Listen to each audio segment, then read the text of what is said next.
नमस्कार. मी प्रदीप जोशी. आज आपण पुढे एक अभंग सादर करीत आहे. अभंगाची रचना आहे, माझे माहेर पंढरी.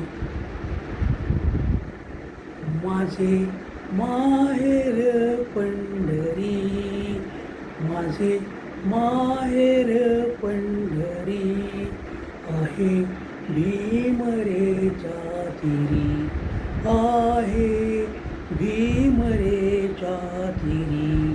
माझे माहेर पंढरी, माहेर पंढरी, आहे भीमरेच्या तीरी, आहे भीमरेच्या तीरी.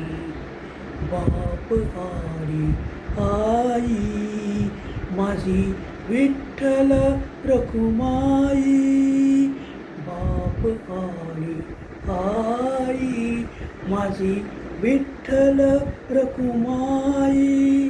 माझे माहेर पंढरी, आहे भीमरेच्या तीरी, आहे भीमरेच्या तीरी. पुंडलिक आहे बंधू, पुंडलिक आहे बंधू, त्याची ख्याती काय सांगू, त्याची ख्याती काय सांगू, त्याची ख्याती काय सांगू. माझे माहेर पंढरी, आहे भीमरेच्या तीरी, आहे भीमरेच्या तीरी. धन्यवाद.